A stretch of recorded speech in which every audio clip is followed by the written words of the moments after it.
2022 কাতার বিশ্বকাপের ফাইনালের যেই সেভটা করেছিল এমি মার্টিনেজ, আমার মনে হচ্ছে সেটাকেও পিছনে ফেলে দিয়েছে এই সান্ডারল্যান্ডের বিপক্ষে এই সেভটা করে। এটা কি সেভ করছে ভাই, এটা মনে হচ্ছে একমাত্র মার্টিনেজ বলেই সম্ভব। মানে তার ছাড়া এরকম সেভ কোনো গোলকিপার করতে পারবে কি না আপনাকে 5-7 বার চিন্তা করতে হবে, আপনার নেট জগৎ ঘাড়াঘাড়ি করতে হবে, আপনার অনেক ভিডিও দেখতে হবে, তারপরে মনে হয় এ ধরনের ভিডিও পাবেন না। মানে অতীতের কোনো গোলকিপার এ ধরনের সেভ করছে কিনা সেটাও কিন্তু মানে জানার বাইরে রয়েছে। আমাদের চোখের সামনে কাতার বিশ্বকাপে ফাইনাল ম্যাচে ফ্রান্সের বিপক্ষে লাস্ট মুহূর্তে, একেবারে লাস্ট মুহূর্তে এই মার্টিনেজি একটা গোল সেভ করে এবং দলকে টিকে রাখে খেলার মধ্যে। লাস্ট পর্যন্ত দেখলাম যে প্লান্টিকেও সে আবার শুট আউট ঠেকিয়ে দিয়ে দলকে চ্যাম্পিয়ন করে দিয়েছে এবং শিরোপা দেখায় দিয়েছে এমি মার্টিনেজ। এই অ্যাস্টন ভিলার ক্ষেত্রে মানে সেম কাজটা করতেছে। দেখেন সান্ডারল্যান্ড যেখানে এই গোলটা করতে পারলেই ম্যাচ উইন হয়ে যাবে একবারে শেষ মুহূর্তে, আর সেইখানেই দেখেন এমি মার্টিনেজ এই সেভটা করে দিয়েছে। মানে 3-3 গোলে ম্যাচটা ড্র ছিল, আর সেই ক্ষেত্রে মানে এরকম একটা 1-1 মানে গোলকিপারকে পাইছে, আর সেই গোলকিপারটাকে এমি মার্টিনেজ, মানে তাকে বিট করা মানে যে কতটা কঠিন মানে এটাই ম্যাচটা দিকে বোঝা গেল। মানে প্রতিটা দুর্দান্ত সেভ করেন সে। এই ম্যাচের মধ্যে 2টা সেভ করেছে, মানে নিশ্চিত গোল সেভ করেছে।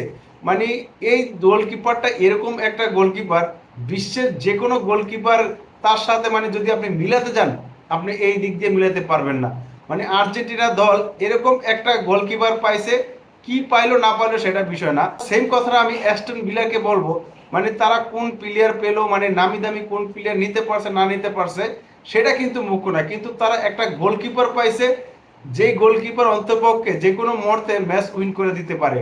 কিভাবে উইন করে দিতে পারে, দুই একটা এরকম সেভ করে দিবে ওটাকে নির্ভর করে রাখে যে আমাদের পিছনে একটা এমি মার্টিনেজ আছে, একটা দেওয়াল আছে, যে আমাদের এরকম যদি একটা গোলকিপার থাকে তবে সেই দলের খেলার স্পিড তো অবশ্যই বেড়ে যায়।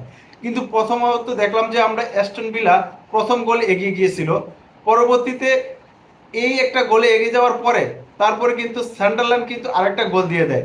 তারপর টানা মানে টানা 3 গোলে লিড নিয়ে মানে 3-1 গোলে ম্যাচ চলতেছিল। তারপরে আবার কামব্যাক করে সান্ডারল্যান্ড তারপর টানা 2টা গোল করে ম্যাচ সমতা নিয়ে আসে। ম্যাচ যখন একবারে শেষের দিকে তখনই মার্টিনেজ মার্টিনেজকে একা পেয়ে যায়। জাস্ট যদি একটু 19-20 হয়ে যায় তখনই কিন্তু গোলটা হয়ে যায়, কিন্তু মার্টিনেজ সেটা এক হাত দিয়ে অবিশ্বাস্যভাবে সেটা ঠেকিয়ে দিয়েছে। লাস্টের দিকে অ্যাস্টন ভিলা একটা গোল করে ম্যাচ উইন করে মাঠ থেকে বের হয়। মানে এই মার্টিনেজের গোল সেভটা আপনি কার সাথে মিলাবেন, মানে আপনি কিভাবে ব্যাখ্যা করব, মানে আপনি কিভাবে ব্যাখ্যা করবেন, আমি কিভাবে ব্যাখ্যা করব, আপনি কিভাবে নেবেন সে। এই ধরনের গোল যখন এমি মার্টিনেজ সেভ করে তখন বড় বড় দলগুলোকে ভাবায় যে আমরা কেন এই ধরনের গোলকিপার নিলাম না। কিন্তু এমি মার্টিনেজের বয়স কিন্তু অনেকটাই বেড়ে গেছে, এখন আর বড় বড় দলগুলো এই জন্য তাকে নেয়নি যে তার যে বয়স, এই বয়সের কারণে বড় বড় দলগুলোতে সে খেলতে পারেনি, মানে তাকে নেয়নি। তারা বড় বড় ক্লাবগুলো ইয়াং জেনারেশনের দিকে ছুটে, যে মনে করে যে একটা গোলকিপার বা একটা প্লেয়ারকে আমরা নেব, এই প্লেয়ারটা যাতে দীর্ঘদিন তাদের সার্ভিস দিতে পারে। সেই ক্ষেত্রে শুধুমাত্র এমি মার্টিনেজ বড় বড় কোনো দল পায়নি, না হলে বিশ্বের সবচেয়ে বড় দলে কিন্তু এমি মার্টিনেজ জায়গা পেত।